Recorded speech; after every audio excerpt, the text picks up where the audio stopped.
Going back to the story in 2 Kings about the widow and her little bit of oil, you remember that she was in desperate straits because her sons were going to be taken away to pay off her debts.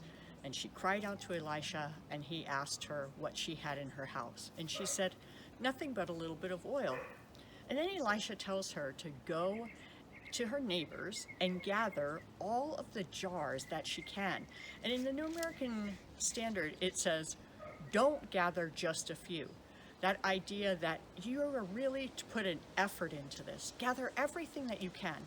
Then go in your house, shut the door behind you, and pour what's in your little jar of oil into all of those big jars. Now, from a human standpoint, that made no sense at all. How could just a little bit of oil fill a lot of jars?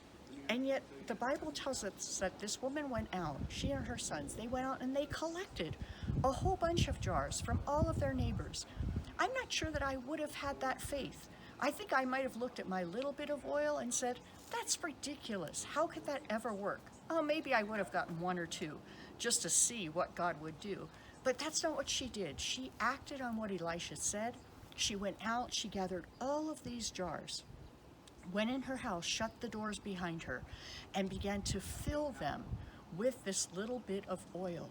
Fill these other jars again and again and again and again. And can you imagine her emotion and the emotion of her sons as they began to see that oil not run out, but keep filling, keep filling, keep filling, until she said, bring me another jar, and there were no more left, and there was no oil left, but all of these other jars were full.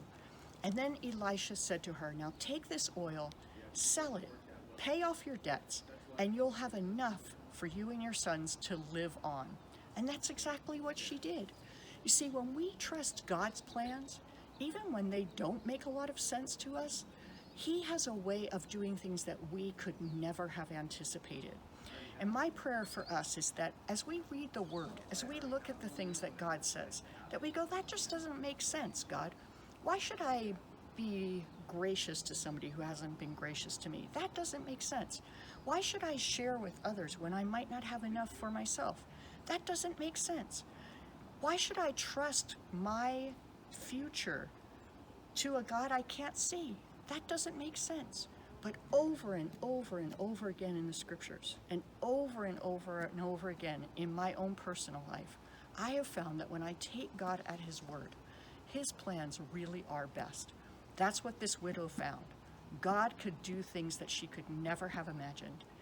And that's what I hope that you will find today as you step out and trust God. He will do things that you never could have even imagined.